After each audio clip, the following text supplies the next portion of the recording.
journey here at the ashram in the 42-day sadhana. I think there are at least a few things that I can take away from it. I feel hopefully they are at a long-lasting nature and not how the mind tends to forget after a while, but some of them don't feel that way. But I think one of the kind of big overview things is before I came here, I had read a few papers or little books on the nature of duality and what exactly does that mean, to have balance. I see it as balance, and I think that through the sadhana and the japa, you get a clearer understanding of what that really means. Reflecting on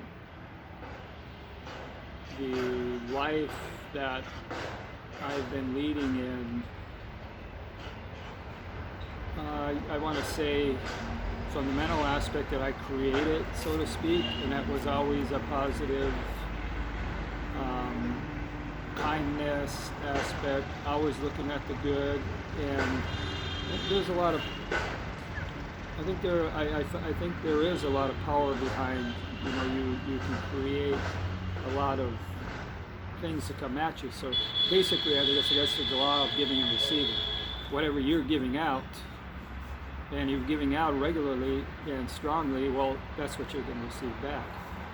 So if it's all in the say the nature of goodness, well, that's really imbalanced. Because the other aspect of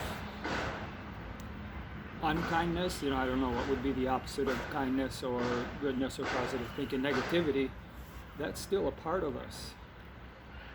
And I was struck by a book I had read about Deflison was the author, and it was about the symptoms, or sickness are the symptoms to warn us through the body of something that's wrong mentally.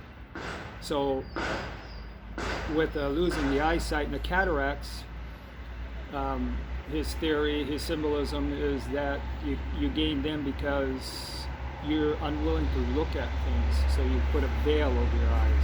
It's a veil, and that makes a lot of sense. And that when you're always wanting to look at the positive aspect, the negative aspect is covered, gets suppressed. And you say, oh, I don't want to do that. I want to do anything. So you're not willing to look at that. So you're creating a veil for it. I feel that I've got a better understanding or a clearer meaning of that. Maybe I still don't. I mean, I'm not saying I know things. I don't know anything really. But maybe I still don't know. Maybe that's still wrong. But there seems to be something to it. So maybe I just got a little bit of the truth aspect, or not at all. Anyways. I would say that is the biggest thing that I will come away with, not suppressing the negativity or the negative thoughts or anything that's coming through the mind, thinking it's bad or blah blah blah, whatever. Just let it pass, let it go, and realizing that I am not the mind as well as not the body. The soul is that we've inherited both the mind and the body, the soul, and it is whatever it is. But